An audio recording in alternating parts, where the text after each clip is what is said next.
Good afternoon, ladies and gentlemen. My name is Ren, and welcome back to another off season with UB Athletics. I am your host, Public Relations and Brand Coordinator for the University of Bahamas Mangos, Go Mangos. And today we will be interviewing and learning about one of our athletic trainers, Miss Henfield. So let's get started. You should have a great show. Everybody kind of noticed we kind of down 3 episodes a week. We're now down to one, simply because we're getting back into a new normal. So that's all great.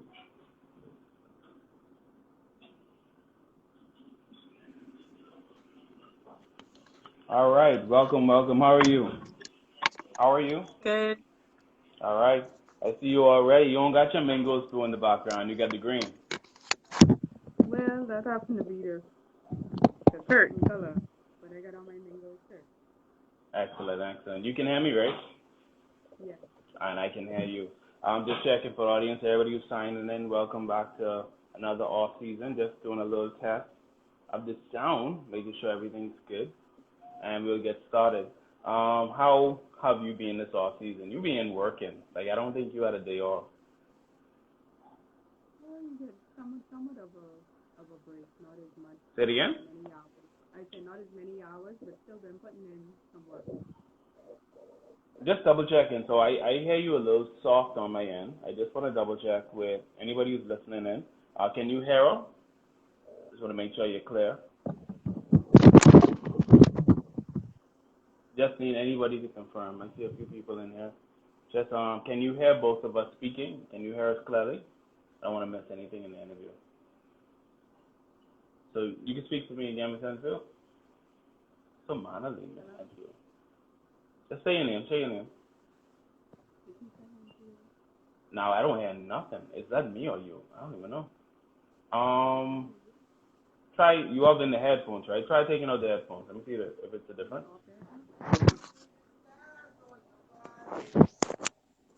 All right. Speak again. What about? One more time. Speak again. I can hear you. Yeah. This is better.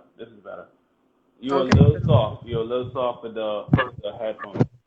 So let's get started. Firstly, we see a lot of people signing in. Shout out to Coach Sheen Aubrey, UB softball, women's softball, Lady Mangos, Go Mangos, and of course Sasha is here, which makes it more fun, right? So let's get started. Firstly, what is an athletic trainer?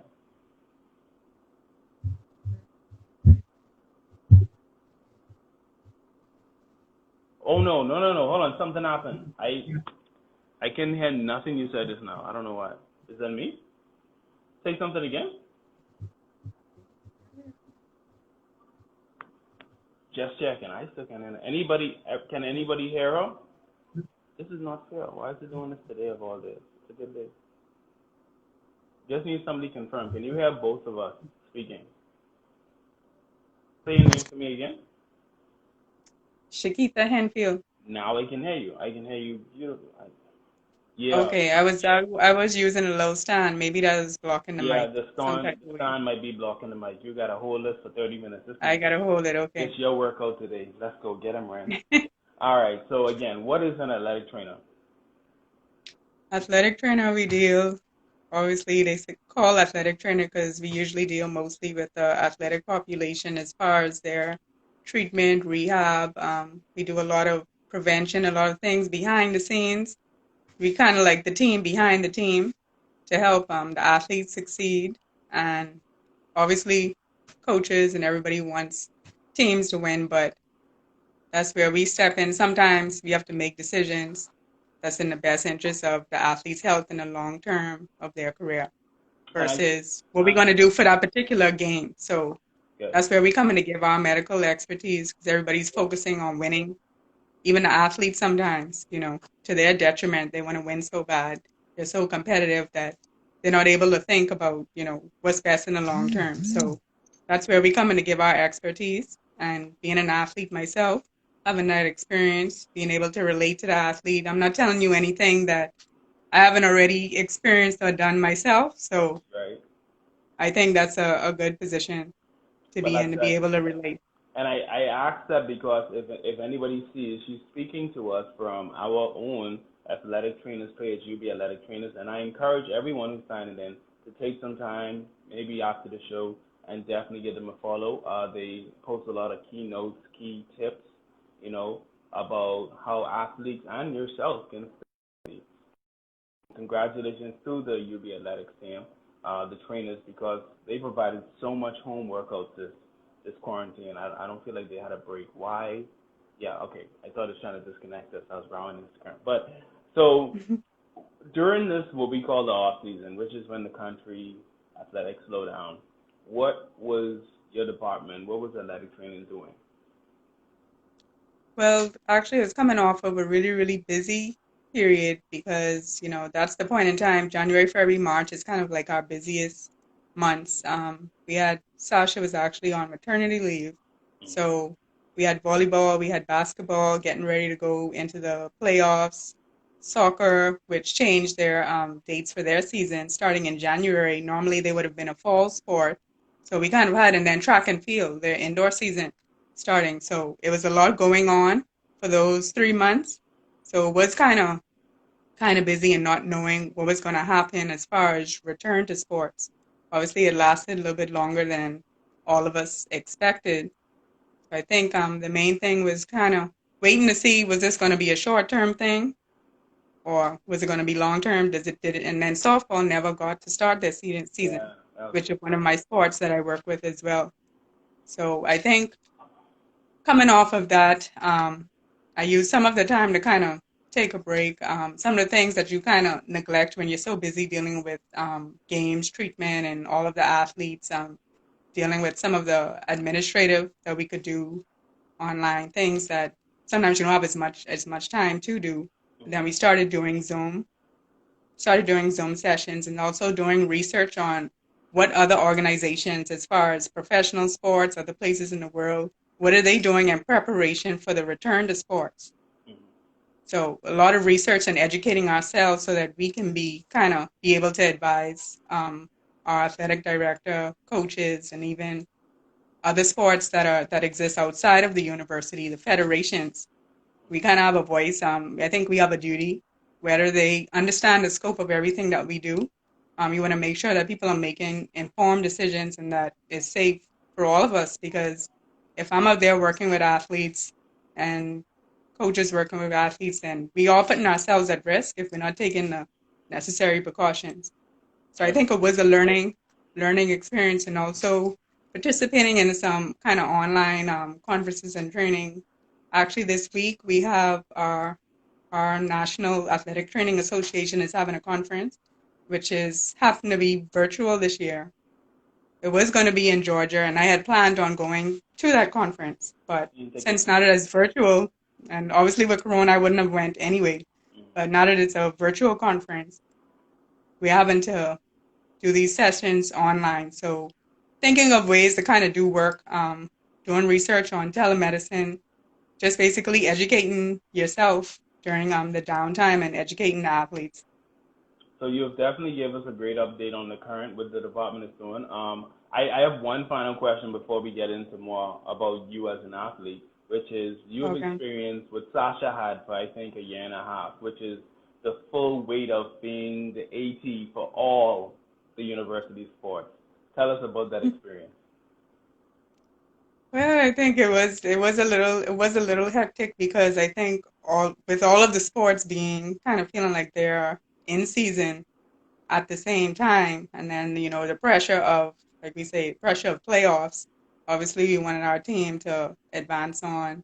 You're always trying to do better than what you did last year, so it was a little bit of pressure, but I think it was a good learning experience.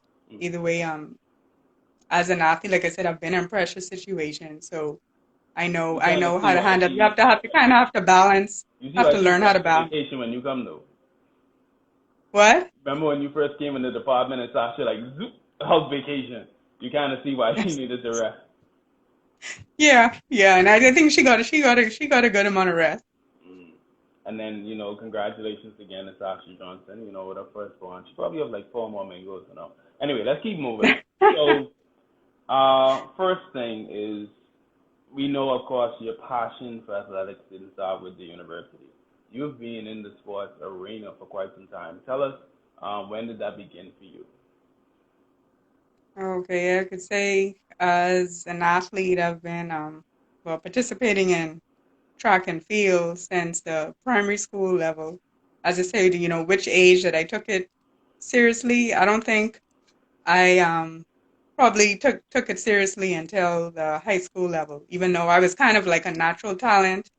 I remember being in primary school, and there were two schools that were kind of like fighting to recruit me, which would have been at the time Sunland, Hmm.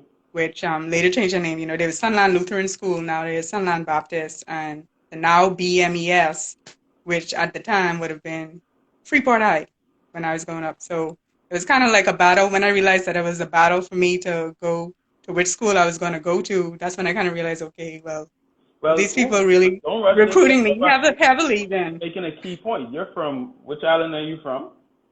from Grand Bahama, All from right. Freeport, We can't rush yes. that because I'm curious. Being from the island, how do you see yourself maybe sometimes in, or how do you connect with all of our Grand Bahamian athletes? Yeah, that's another thing I think is a good point. Any school, any athletic program, I think athletes kind of they like to see, familiar faces or people that maybe can relate with. They don't feel like they're isolated or alone or, I'm the only person from this island. So I think it's good to be able to have like balance and diversity. I think with the athletes who maybe, sometimes it is a different culture, like NASA is a different culture. So Hmm. I think being able to talk to the athletes and for us to be able to relate to each other is a plus. And even as far as recruiting wise, I'm able to, if I know of athletes who maybe getting ready to go into university, as far as maybe reaching out to certain athletes or certain coaches that I already have those relationship with to help recruit for the Mingos. And I want to just let the audience know, and kudos to the director and our leadership, Kim Rule. We have a lot of Grand Bahamians on our teams. We have interviewed Devontae Dean, who's captain in soccer. Of course, we have Julio, well, no, Julio was local, sorry, Marlon. Marlon also was recruited from Grand Bahama along with Denzel, and the list goes on, just to name a few. But I think it's a great thing to have somebody on staff who could sometime maybe even go to the dorms or be able to relate with somebody, because we have had so many people say how it's a little bit of a learning curve. But let's see how it was for you. So when you were in high school and you're getting ready to graduate and you're now medaling inside track and field, were there any offers for you to go abroad? Yes, I had well, the first school that I went to small school, Christian school, a NIA school, and initially I really didn't know where I was going. All I know is that for one, I didn't want to go to Florida because I didn't want to be close to my parents. So Hmm. I took the first offer that was all the way in Texas. So that Wow. was my thinking. I just want to get out of here. Hmm. So I started there, and then I ended up transferring to a D1 school, which was Southeastern Louisiana University. Now, Went during this, there. tell us about the track and field aspect. Were you like that good? Were you top notch that they recruited you? How did that happen? I would say for me, I might have been kind of like a late bloomer. I was always, little skinny kid, maybe not exposed to as much as the athletes have access to now. Because really, the year that I graduated, we didn't even have a Mondo track. We were still training on the grass. Mm. So the year that they got the track was the year that I left high school. And when I'm showing my age here when I say No, no, that, no, you but you have to let people know. yeah. In their So business. we didn't have a track. We didn't have certain facilities, didn't have access to certain things. So I think that was my first maybe exposure at certain things. But I could say in my events, I know when we had what we call island sports and Freeport is what we call it when the schools compete against each other. We don't have it separated, private or Right. government schools, Yeah, yeah, but it's definitely true. it was a lot of rivalries over the years. I just remember, it's good memories. People probably still talk about, I'm sure people won money off of my races. There were bets going on. So Whoa. that was exciting. Yes, that was exciting, kind of. um, So it was a little hype behind it. It was a hype behind certain rivalries with certain schools. And I could say, I mean, I don't have the absolute proof, but I think I was undefeated in the 400. Like, there's nobody on the island that ever beat me in my age group. Jesus. If anybody ever beat me, there was an age above me, and I might have run above my age. Ooh. So, Y'all sensing this fire. I hope y'all gonna feel the heat on this phone right now. Wow, my iPhone just sent a so message. yeah, Damn. kind of had that hype. I mean, when I came to Nassau, I got a little bit more competition when I travel to Nassau to compete. But I train with the boys. I run with the boys. I trained, sometimes ran in races, like I said, above my age group to get an extra push. So I never let, if somebody beat me, discourage me. I always use it as a way of trying to better my time, and it's going to make me better and stronger. So I never got caught up on Well, nationally, if I won or if I lost. did you do corrective for the country? Yes, I went to Carifta 2 years. Okay. One in high school and one my first year in college. I came back for Carifta. Wow. So it's being established. I don't want anybody, as we continue down this road, to see how you got where you are as AT. But this Mm-hmm. is another one of our dynamic staff members. We've heard the story of Sasha. Of course, Sean was a basketball fanatic. Kim is a legend in her institution, according to her own words. We haven't confirmed that yet. And now we Mm-hmm. have, of course, we're meeting Miss Henfield. We're hearing her story. So we're in a collegiate days. Tell us a little bit about what were you studying in college, and what was the level of love for athletic training and learning about it at that level? Okay, so going to college, wasn't sure exactly what field. I know I wanted to be in the health field. If you leave it up to my father, he would have wanted me to be a doctor. Hmm. But I know I wanted to work in the health field. I just wasn't sure, which area. And I think being going to a Division I school and being exposed to the athletic trainers, and I thought it was, it was a good field to work in, and I felt like it was a need that we had back at home, even though at the time a lot of people weren't exposed or didn't know what it is that athletic training does. So I always feel like I'm thinking further ahead, and people have to catch up. It takes so many years later for people to catch up to what it is. So I think that's when I got my first little exposure as an athlete and seeing all that I do. I'm like, okay, hey, I think this is something that I can do. I have an interest in. It keeps you in the health field. It keeps you around sports.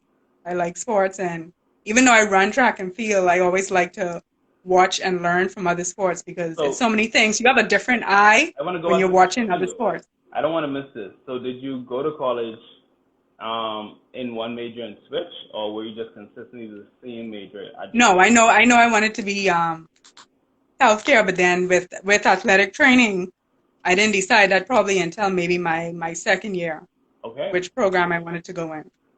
And then athletic training program, you can't just choose your major. You have to interview and apply and get accepted into the program. So it's kind of strict. You had to get letters of recommendation and you had to interview and you had to have your prerequisites. So it kind of taught you a different level of discipline. So here we are, athletic training, you have to do so many hours a week. So it's almost like you're working a part-time job and I have to go to school and I have to do So get my tell us about training that. hours in. Tell us about that internship working. How did you balance running track and field with the necessary time to be an athletic trainer and also your schoolwork? How did you balance that? Well, I would say that's kind of like that was the training. That was the on-the-job training that prepared you for what's going on right now today. Because it meant if you couldn't make up your hours, if you know you're going away for a track meet, or you had to travel with a team, you had to find a way to make up your hours in the training room. So sometimes you would have morning treatments, which we don't really necessarily do here, but it depends. You have your schedule, and you'll decide which days you're gonna get your hours in. So you work your hours at your games, or you work your hours at practices or in the training room And during treatment. So you mentioned working under someone. Who was that person that you say that you kind of modeled, or who inspired you to stay with athletic training? I wouldn't say is an athletic trainer who was working in the training, but I would say is probably one of my professors Hmm. that I felt. We did have one like younger professor who was a doctor in athletic training, which kind of same that's something new that we had a she was young Hmm. and she was a doctor in athletic training, and she had a lot of advice and a lot of things, even with encouraging to say that when you go back home to the Bahamas, you could kind of be one of the trailblazers in the field, because Hmm. obviously it's something that people don't know as much about, but instead of looking at it as a challenge, you look at it as an opportunity. Like, you can set a name for yourself, you can help educate people on that, and you could kind of go down in history when it comes to the profession. And I want to put a pin there because I think you also applied for the position at that time of athletic trainer. At the same time, I think Sasha did it. Um, how was that process like? Was that like a fulfillment of what you're saying now, in that you're going to be a pioneer, or and then what kind of happened? Because obviously Sasha was chosen, but what kind of happened in that period until you came on board and became a part of our family? Well, yeah, if we rewind, you're saying, okay, I'm in Freeport at the time, but you know, looking for saw that there was an opening. There's somebody that told me that there was an opening at the university, and I applied, but I never got past the application process. So Oh, that would have been, I guess that would have been in 2015. I'm only saying now that I'm here now, I know that, okay, obviously it would have been that Sasha that got the job. So when they had a second opening, I applied again, but and you love us, it's just by like the way. everything that I feel like, okay, life has taught you, track has taught you, okay, if you don't succeed the first time, you know, Mm. delay doesn't mean denied. So you don't give up on whatever it is that you're pursuing. And of course, you mentioned earlier you were winning in Freeport. Nobody could have beat you. You went off to college. You're being offered these scholarships. You're transforming. I'm getting ahead of myself, but you also went off and did your master's. Tell us about the master's experience, and were you still running at the time you pursued that? Yeah, it's kind of okay, the timeline of everything, because we're going back and forth, so I it might am be going back and forth. confusing. I have to Yeah, confuse you. confusing for some Lost. people You was if two you and look lost. at the All right. timeline. Ladies and gentlemen, I Okay, so skipped when you're, the masters. That's yeah, my boo boo. Sorry.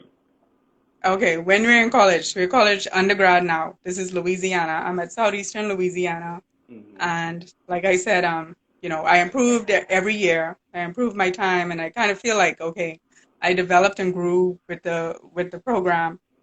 And actually, I was one of the first. My coach at the time, that was his first year as a head coach. So Hmm. I was kind of one of the athletes that kind of helped him make a name for himself at the school that he was at. So there's some history there. I have still have a current record at the school in the 100 actually, even though I'm more of a 400 runner. Para. Yeah, so I have a 100-meter record at my school in Louisiana. Still, nobody's broken that. I have that school record. I graduate and then I decide, okay, what am I gonna do? I want to go pro, which, when we're young, we think it's simple and all set up. You go to college, you go pro, get a contract, you make all the money, blah, blah, blah. All the money. Doesn't always, How much? yeah, All the money. always go as planned, right? Okay. So tell, and I think this is an important part of your story, ladies and gentlemen. This is the path that, of course, we have a lot of our student athletes going on, which is wanting to go Hmm. pro, go professional, do it for the country, do it for the world. So you're now at that place. Let's continue the story. I think this is where Yeah, I have to this is where continue the the nuggets story so come in. that you understand. So I graduate and then I decide I'm going to relocate and move to Florida, which would have been That's against what Orlando. you first wanted, though. You didn't want to be close to your family. Oh, but now I'm grown, so I can do what I want. I'm Okay. grown and I have my degree. I lived up to my promise. I got that Yeah. degree. So I'm Para. like, okay, I have the degree. I get my parents off my back. Now I'm gonna go pro. I moved to Orlando to train under coach Dennis Mitchell, which is, I know you've heard of him, um, U.S. sprinter. Mhm. He had a camp that was out in Claremont, Florida, which is really me and maybe one other Bahamian athlete, we were the first people to go there and train in that camp. And that's currently where Shawnee Miller Ubu trains. But we were kind of like the first group. I was recruited to go there, and I decided to go get my master's at the same time. Okay. So this is my way of kind of, okay, hey, instead of working a full-time job and trying to train for track, I was like, okay, maybe I'll go to school, because I'm like, that wouldn't take as much of my time commitment wise, and then I could focus on training and just focus on school. And most of my classes were in the evening. I trained in the morning, had during the day to do whatever I needed to do, and went there, and that didn't really work out as planned. So this is kind of, you're going to see that this is a trend throughout the story, right?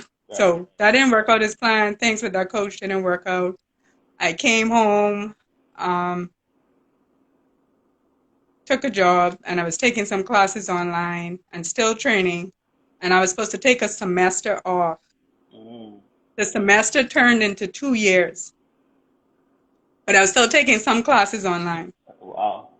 So there's a lot of life right there. Turned into 2 years, and then only because I think my dad said, well, when are you going back to school? And I'm like, did he just realize that I'm not back to school? I'm like, it was only supposed to be a semester off. So I went back and finished my degree.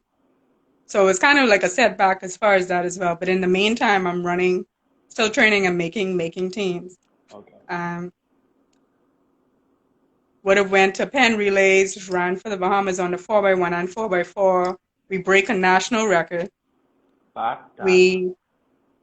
So national record in the 4x4.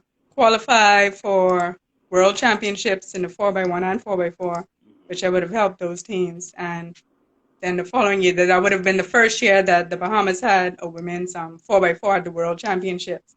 So it took all this time. It took for me to move. I moved all the way to Florida just to train with this coach, for it not to work out, to end up back home training with local coaches. And that's when I finally got to the level that I wanted. So the whole hype of you have to train with this coach, you have to go far. I don't want to say if I necessarily believe in all of that hype anymore, because I'm a living example that I actually came home and still succeeded. I worked a job and ran. We broke national records. We set history, went to world championships. So that was my little taste of running at the highest level.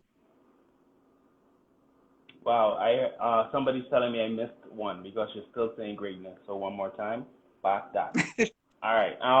So world championship, and I think this is when we spoke. This is when you said this is when people learned who you were, right? No, that's not world champ. That's the world relays. Start over. Take two. World championship. Tell us what happened. World relays. World relay. Take three. World relay. Okay. Yeah. World relays in Nassau. The first year that would have been 2014. Mm-hmm. So we thinking, okay, you're at home. It's home turf. We have home turf advantage. And running the relay, I'm on the second leg. And my strategy was, for those, who might not know the details and technicalities of track, but on the second leg, my goal was to try make it to the 200 in the front of the pack.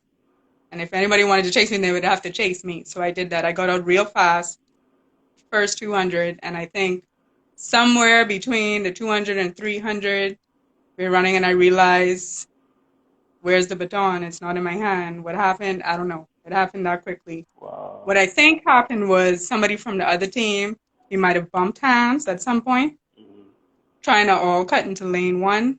I think that might have happened. I never saw the replay, but that's what I think happened. Because I know I didn't just drop the baton, but the word on the street was that I dropped the baton, which after all those years, I think I would know how to hold the baton. So that happens, and it's a lot of stuff that makes headlines. Is, the world is watching.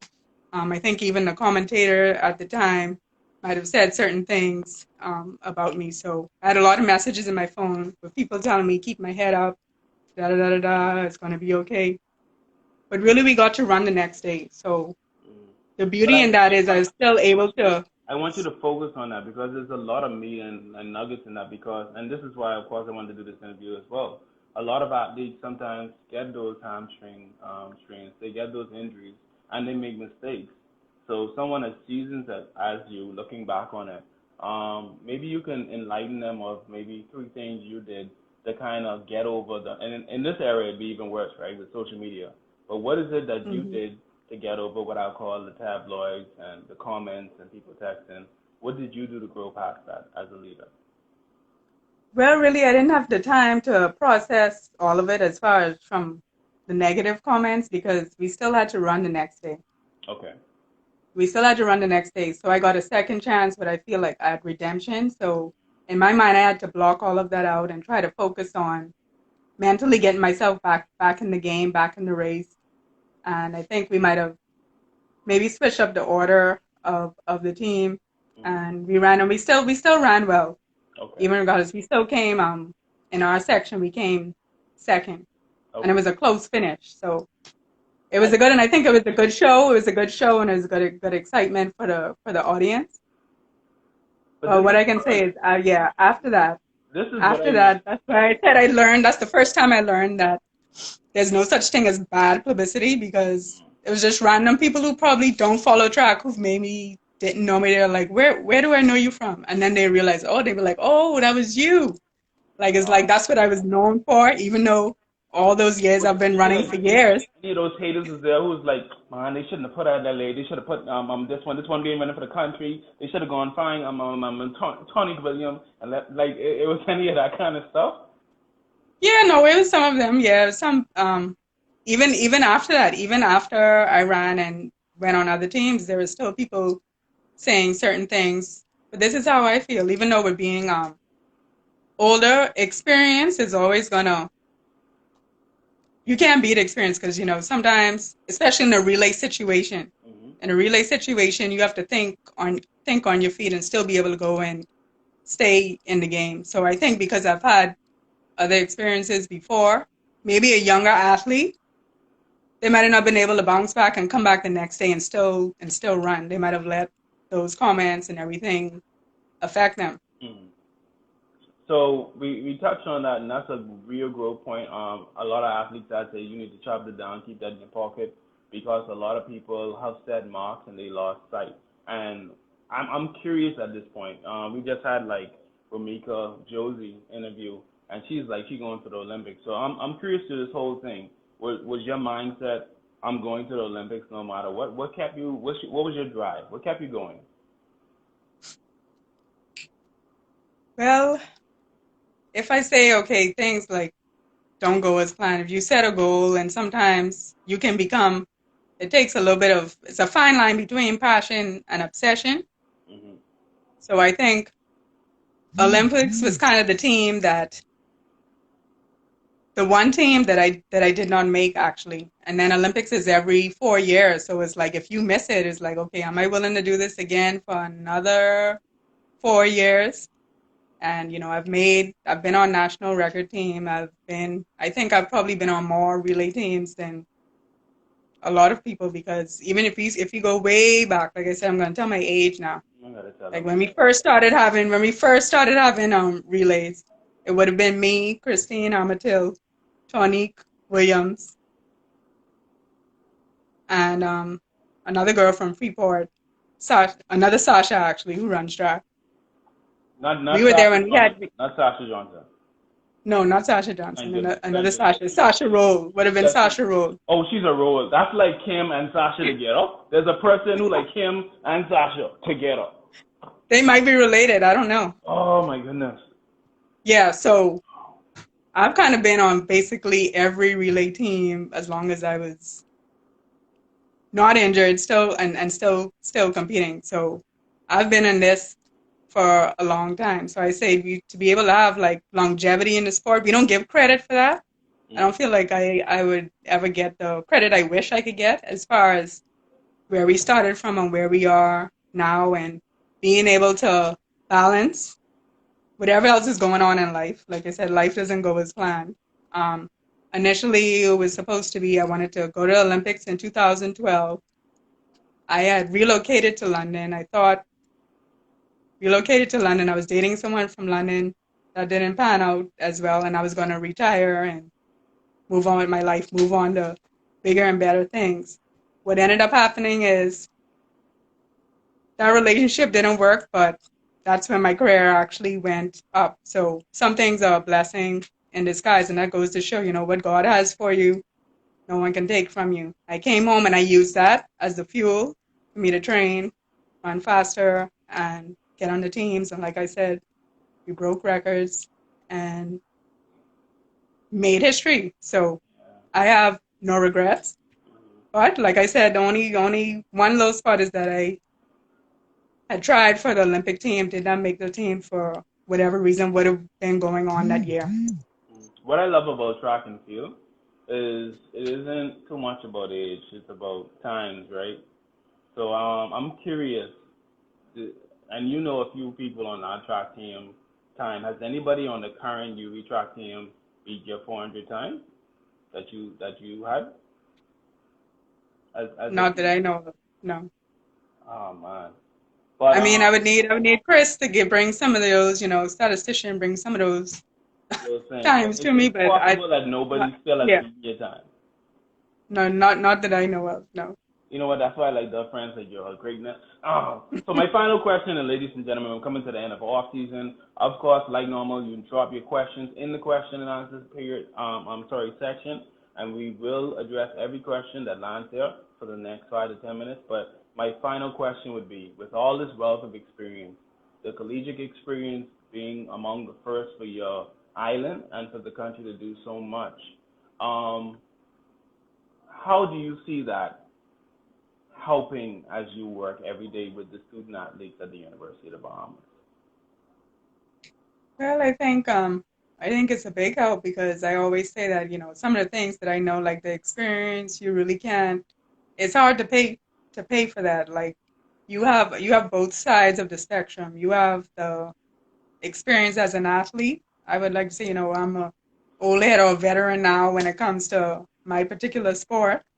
But then you also have the knowledge and the education. So it's how you apply what it is that you know. And I think it'll be more of a trust. It helps build a better relationship versus it's kind of like when your parents try to give you advice and you feel like, oh, you can't relate because you don't know, Mm-hmm. you haven't been there.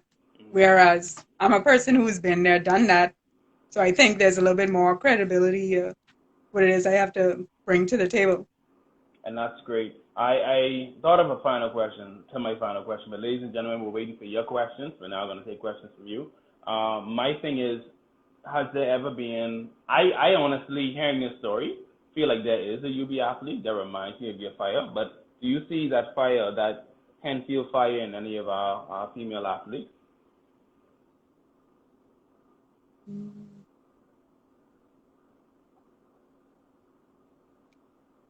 I don't think so Well, we right got to now. start a course. We're going to start at the Hot Mingle course is There's coming a up. hard, yeah, there's a hard to come behind. So, You gotta have that fire you had, that determination, that stickability, that I can mm, make it no matter what. I think that's a great, great thing to teach the athlete. Um, Madam Director, we might have a leadership series, Mangoes going on fire, flaming. Oh no, no, that's a joke. I couldn't say it just now because that's some brand name that would hurt. But ladies and gentlemen, again, this is Miss Henfield. This is one of our proud athletic trainers. She's a part of a dynamic department that keeps the whole thing moving. I feel like without the department, a lot of our successes, whether it be the, of course, award-winning and championship undefeated team in 2008, to the Ken and Kendricks, it would not be possible without the dynamic work of the athletic training department. I again want you to go to their page and give them a follow. You want to keep up with Henfield and what she's doing. You want to keep up with Miss Johnson and see what she's doing. They are always active. They're always busy. And of course, you can always find them at the University of the Bahamas. Miss Henfield's in the Wellness Center and Sasha's in Portia Smith. That was our commercial break. We're going to go into a little game as we wait for your questions. And the final thing is, we're going to have a little verses. You see, I like rivalry. I like the best of people. And we have in this corner a woman who has been a Carifta finalist and winner in the discus. She's gone off to school to play basketball, and then slip her knee or something like that, or ankle, and then she became a athletic trainer. Miss Sasha Johnson versus in this corner Never could have beat my record inside Grand Bahama. Going off on scholarship to escape my family in Texas. Going to London. Follow man, done with man, lead record. Come back home with Henfield. And we're going to go sport for sport, and you're going to be honest. So I'm going to name the sport, and you're going to say who would win in that sport. So the first sport is basketball. Obviously, Sasha. I don't like how you said obviously. We'll start again. Take three. Um, who would win in basketball and why? Probably Sasha. Okay. And why would you think Sasha could defeat you in basketball? Because I cannot play basketball. That's a good answer. Next one, soccer. Who would win out of you and Sasha in soccer? I don't know. That might be a little competitive there. That might be a tie. All right. Tie for soccer. What about judo? Y'all like to do judo. Who would win that?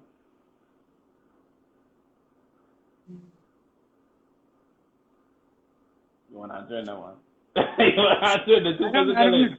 Because of COVID-19, we know that they can't actually do judo, ladies and gentlemen. But yeah, I mean, in a friendly match, if you and Sasha win at it in judo, everything you guys have learned now, who do you think could pin the first person on their back? Who? I would let Sasha win. You would let Sasha win. I like how you worded it. Softball. You and Sasha going at it in softball, one pitch, one bat, one pitch. Who do you think could have that championship belt? Sasha. Wow, we have Miss Cooper saying Sasha too. Y'all really believe too much in Sasha. Anyway, golf. You and Sasha going at it in golf. Who do you think could win that? And we could arrange that. We need to arrange that. We need to have a coaching golfing trip. I need to organize that. Mental note. I'm gonna take my chances and say me. There we are, killing it. That's why I like that flame. Henfield flame. That's what we call it. H fire mingles all day. And finally, track and field. You and Sasha going at it, but it's a decathlon where it's some field. The decathlon. Yes, it's some field, it's some track. It's a mixture. If you and Sasha was going at it in a decathlon, and you all somehow learned how to get over that, the pole vault, who do you think would take that one? I say me.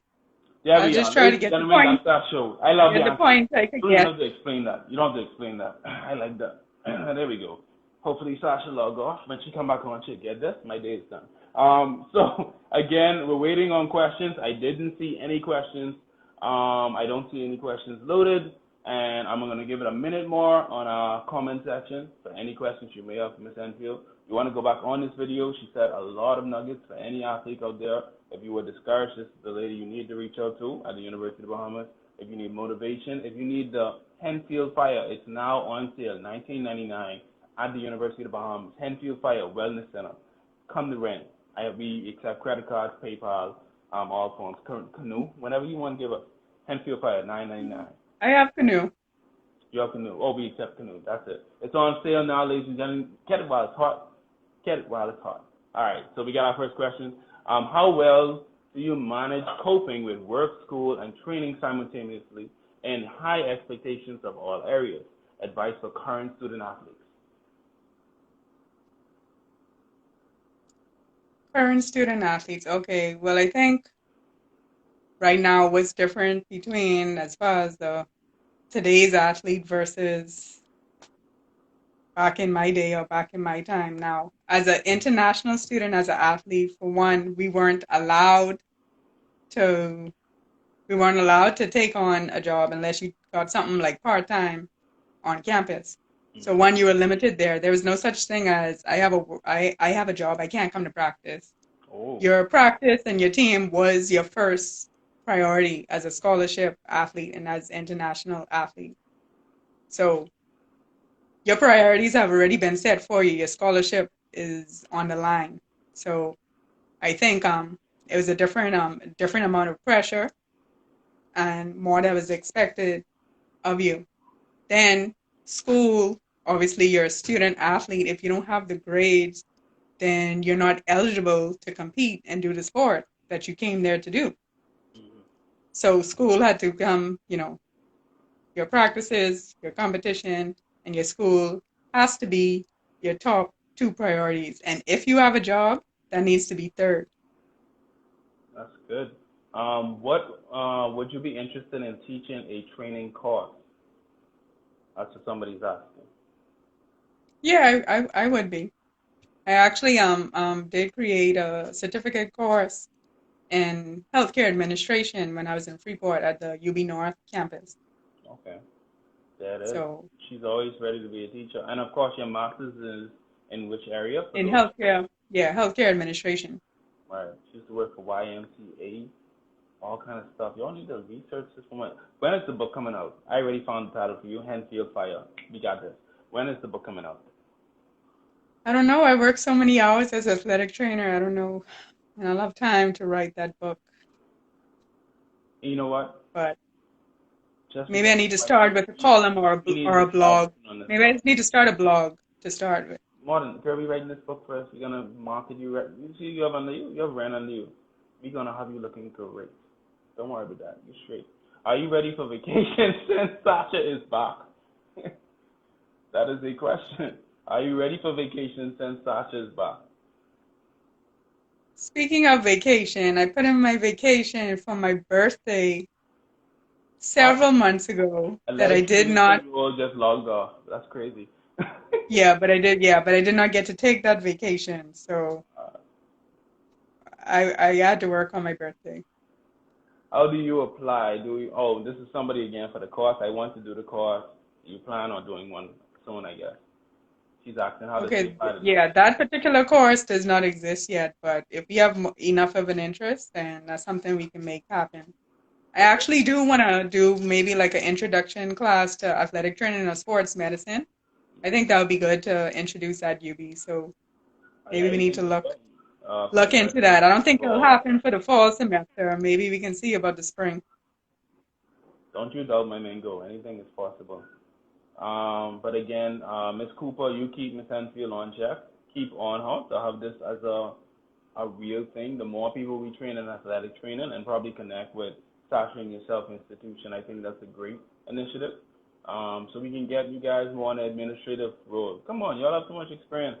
I see Yeah, it and right now. we do take interns, so that's a good way Yeah. to learning. Like one thing about our particular field is you get the on the job training. Normally when you're in another field, it's like, okay, you graduate, you have the education, but you don't have the experience. But our field makes you have to get the on the job training, your clinical hours.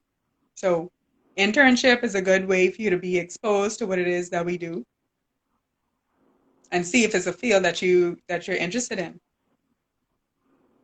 Well, with that being said, again, this is Miss Hanfield. She's working and operating from the UB Athletics Training Instagram page, meaning if you message that page, you can get in contact with Sasha, myself, or her, or even Chris Saunders, our sports information officer. But without further, like, I don't want to end the show because I having so much fun. You know, I'm not saying I didn't have fun with Sasha because she might still be here. I'm just saying I really enjoyed this. It was motivational to me. I think a lot of people go through times in their life, especially after COVID, where it doesn't happen your way. And your story is one where every time it happened, you found another way. And I think that's motivational and it's needed. So, any final words before we end this episode of off season? No, I just want to, everybody, this might have been kind of like a tough time for everybody as far as figuring out what their next steps are and staying focused. But um, you have to find what motivates you, what works for you. Sometimes the status quo does not work for you, but find what works for you and stick with that and just, stay positive. There it is. Well, give me a go mango and let's have a good day. Go mango. Go Mingos! Hold on, that was terrible. I almost ended the show on that. Fix that. Fix that now. I need energy. 1, 2, 3, go mango. 1, 2, 3, go mango. Go Mingos! That's a little better. Boy, I almost had to come through the screen.